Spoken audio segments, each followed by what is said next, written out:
Breaking news చూస్తున్నాం. చైనాలో కుండపోత వర్షాలు తీవ్రంగా చైనాను నష్టపరుస్తున్నట్లుగా తెలుస్తోంది. ఇప్పటికే చాలా ప్రాంతాలు నీట మునిగిపోయిన పరిస్థితి. కొన్ని ప్రాంతాల్లో 2 అంతస్తుల వరకు కూడా నీరు ప్రవహిస్తున్న తరుణంలో ప్రజలు తీవ్ర ఇబ్బందులు పడుతున్నట్లుగా తెలుస్తోంది. ముఖ్యంగా నైరుతి చైనా ప్రాంతం అంతా కూడా జనజీవనం స్తంభించిపోయినట్లుగా తెలుస్తోంది. 2 అంతస్తుల మేర నీరు ప్రవహిస్తున్న తరుణంలో ఇక ఆ ప్రాంతం అంతా కూడా పూర్తిగా ప్రజలను తరలించి వేశారు. ఇతర ప్రాంతాలకి లక్షల మందిని సురక్షిత ప్రాంతాలకు అధికారులు తరలిస్తున్నారు. పెద్ద ఎత్తున ఆస్తి నష్టం జరిగినట్లుగా తెలుస్తోంది. చివరికి వంతెనలు కూడా కొట్టుకుపోతున్న తరుణంలో ఏం చేయాలో అర్థం కాక చైనా గవర్నమెంట్ కూడా దిక్కుతోచని స్థితిలో ఉన్నట్లుగా తెలుస్తోంది. మరోవైపు ఇప్పటికీ ఎంతమంది చనిపోయారు అని తెలియనప్పటికీ కూడా ప్రాణ నష్టం భారీగా ఉండే అవకాశం ఉన్నట్లుగా తెలుస్తోంది. ఆర్టీవీ మీకు ఎక్స్క్లూజివ్గా చూపిస్తోంది. నైరుతి చైనాలో ఉన్నటువంటి పరిస్థితిని ఆర్టీవీ మీకు ఎక్స్క్లూజివ్గా చూపిస్తుంది. పూర్తిగా మనం చూడొచ్చు, కార్లు, బిల్డింగ్స్ అన్నీ కూడా కొట్టుకుపోయి మాల్స్లో 2-3 అంతస్తుల్లో కూడా నీళ్లు ప్రవహిస్తున్నాయి. అంటే ఏ స్థాయిలో వరద అక్కడ విజృంభిస్తుందో మనం అర్థం చేసుకోవచ్చు. జనజీవనం పూర్తిగా స్తంభించిపోయింది. సిటీలే ఇతర ప్రాంతాలకు తరలి వెళ్తున్నటువంటి పరిస్థితి.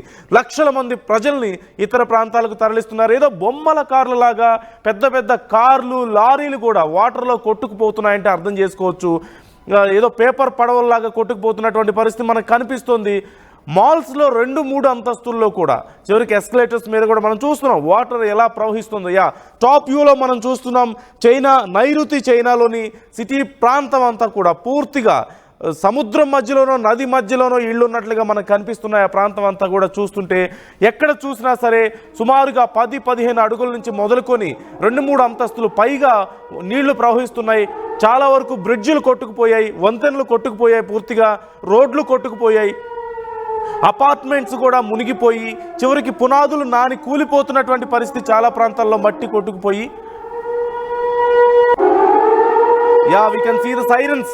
చైనా ప్రాంతంలో చాలా ప్రాంతాల్లో ఇప్పుడు ఈ సైరన్స్ సహజంగా యుద్ధ ప్రాంతాల్లోనో విపత్తుల ప్రాంతాల్లోనో మోగించేటువంటి సైరన్స్ ఇవి. పూర్తిగా ఆ ప్రాంతం అంతా కూడా నైరుతి చైనా అంతా కూడా వరద ముంపుకు గురైనటువంటి పరిస్థితి. పూర్తిగా వాతావరణ మార్పులే ప్రధానమైనటువంటి కారణంగా తెలుస్తుంది. వాతావరణ శాఖ కూడా ఇంత స్థాయిలో వర్షాలు పడతాయని అంచనా వేయలేకపోవడం వల్ల సుమారుగా $2.8 బిలియన్ ఆఫ్ చైనీస్ వెల్త్ అంతా కూడా ఇప్పుడు కొట్టుకుపోయినట్లుగా మనకు కనిపిస్తుంది. అక్కడ ఇలాంటి సైరన్స్ మోగింది అంటే ఖచ్చితంగా ఏదో ఒక విపత్తు వస్తుంది. అది యుద్ధం అయినా అయి ఉండొచ్చు, వాతావరణంలో తీవ్రమైనటువంటి మార్పుల కారణంగా వచ్చేటువంటి తుఫాన్లు, వరదలు, ఇలాంటి విపత్తులు సహజంగా వచ్చినప్పుడు ఇలాంటి సైరన్స్ మనకు మోగుతూ ఉంటాయి. ఇప్పుడు చైనాలో పూర్తిగా నైరుతి చైనా అంతా కూడా ఈ సైరన్ల మోతతో మార్మోగిపోతున్నటువంటి పరిస్థితి. లక్షల మంది ప్రజల్ని సురక్షిత ప్రాంతాలకు తరలించారు. ఒక రకంగా చెప్పాలంటే చాలామంది ప్రజల ప్రాణాలు పోతున్నా కానీ అక్కడ ఉన్నటువంటి సిస్టమ్ ఏమీ చేయలేని పరిస్థితి కనిపిస్తుంది. అంటే అంత స్థాయిలో అక్కడ వారికి హెల్ప్ చేయాల్సిన అవసరం ఉన్నప్పటికీ కూడా ఆ స్థాయిలో ముందు జాగ్రత్తల చర్యలు లేకపోవడం, అనుకోని విపత్తు సంభవించిన తరుణంలో ఊర్లు, సిటీలే మునిగిపోతున్న తరుణంలో ఏం చేయలేని పరిస్థితి. పెద్ద కేవలం చిన్న కార్లే కాదు, అక్కడ మనం చూస్తున్నాం, విజువల్స్లో చూస్తున్నాం, ఒక పెద్ద భారీ ట్రక్ ఎలా వేలాడుతుందో చూస్తున్నాం. ఒక బ్రిడ్జ్ పై నుంచి క్లియర్గా మనం చూస్తున్నాం. అలాంటి పరిస్థితి కనిపిస్తుంది. ఒక బ్రిడ్జ్ కూలిపోయిన పరిస్థితి కనిపిస్తుంది. మరోవైపు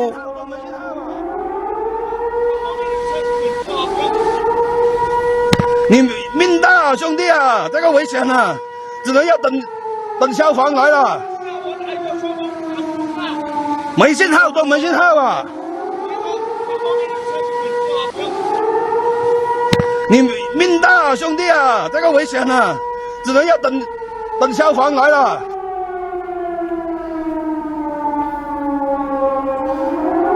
నైరుతి చైనాలో ఉన్నటువంటి పరిస్థితులను మనం ఇప్పుడు చూస్తున్నాం. మనం చూడొచ్చు, పెద్ద మాల్స్లో కూడా 2-3 అంతస్తుల మీదగా నీళ్లు ప్రవహిస్తున్నాయంటే ఇక ప్రజలు అక్కడ సురక్షిత ప్రాంతం అంటూ ఏమీ లేదు, ఎక్కడా లేదు.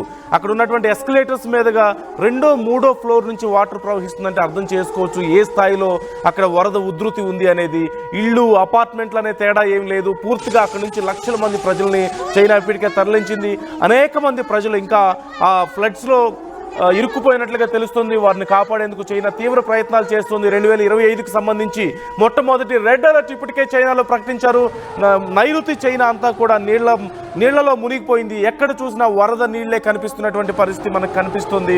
ముందుగా అధికారులు అంచనా వేయలేకపోవడం అనేది కూడా ఇక్కడ ఒక పెద్ద తప్పిదంగా తెలుస్తుంది. అంటే వాతావరణంలో వచ్చినటువంటి సడన్ చేంజెస్ని వాతావరణ శాఖ అధికారులు అంచనా వేయలేకపోవడం, అలాగే ఈ వరద ఇంత ఉధృతి వస్తుందనేది కూడా అంచనా వేయలేకపోవడం వల్ల ఇంత భారీ నష్టాన్ని చైనా చవి చూడాల్సిన పరిస్థితి వస్తున్నట్లుగా తెలుస్తుంది. పెద్ద పెద్ద బిల్డింగ్స్ కూలిపోతున్నాయి, మాల్స్ కూలిపోతున్నాయి, కార్లు, ట్రక్కులు, బస్సులు ఆట బొమ్మల్లాగా వాటర్లో కొట్టుకుపోతున్నటువంటి పరిస్థితి మనకు కనిపిస్తుంది. ప్రజలు ప్రాణాలు చేత పట్టుకొని పరిగెత్తాల్సిన పరిస్థితి. ఇప్పటికే చాలా వరకు చైనా ప్రభుత్వం అక్కడ సహాయక చర్యలు కొనసాగిస్తున్నప్పటికీ కూడా ఇంకా అనేక మంది ఈ నీళ్లలో చిక్కుకుపోయినట్లుగా తెలుస్తుంది. వరదల్లో చిక్కుకుపోయి తిండి నీరు తాగడానికి మంచినీరు లేక తిండి లేక అల్లాడిపోతున్నారు. చైనా గవర్నమెంట్ ఇప్పటికే అన్ని ప్రయత్నాలు చేస్తున్నప్పటికీ కూడా పూర్తి స్థాయిలో సహాయక చర్యలు అందించలేని పరిస్థితి మనకు కనిపిస్తుంది. విజువల్స్ లో మనం చూస్తున్నాం క్లియర్గా. RTV ఎక్స్క్లూజివ్ గా మీకు అందిస్తుంది చైనాలో ఉన్నటువంటి ప్రస్తుత పరిస్థితిని. పెద్ద పెద్ద లారీలు, ట్యాంకర్లు, బస్సులు, కార్లు ఆట బొమ్మల మాదిరిగా నీళ్లలో పేపర్ పడవల్లాగా కొట్టుకుపోతున్నటువంటి పరిస్థితి కనిపిస్తుంది. ఇంత ఫ్లడ్స్ని మరి చైనా ఎలా కంట్రోల్ చేయగలుగుతుంది అనేది, ఎప్పటిలోపు తేరుకోగలుగుతుంది ఇలాంటి నష్టం నుంచి అనేది ఒక పెద్ద ప్రశ్నగా మారింది. ఇప్పుడు మరోవైపు ఇప్పటికే చైనా అంతా కూడా రెడ్ అలర్ట్ ప్రకటించారు. నైరుతి చైనా అంతా నీటిమయమైన నేపథ్యంలో మిగతా ప్రాంతాలలో కూడా ఈ ఫ్లడ్స్ ఎఫెక్ట్ ఉండే అవకాశం ఉంది అంటూ అధికారులు అంచనా వేస్తున్నట్లుగా తెలుస్తుంది. లక్షల మందిని సురక్షిత ప్రాంతాలకు తరలించి వారికి సహాయక చర్యలు కొనసాగిస్తున్నారు. ఇప్పటికే మనం చూస్తున్నాం ఒక పెద్ద భారీ ట్రక్ ఒకటి ఎలా అదుపు తప్పి కింద పడిపోవడానికి సిద్ధంగా ఉందో మనకు కనిపిస్తుంది. అంటే కనీసం ఎవరు పట్టించుకునే పరిస్థితి లేదు, వాటిని పక్కకు తీసే పరిస్థితి లేదు.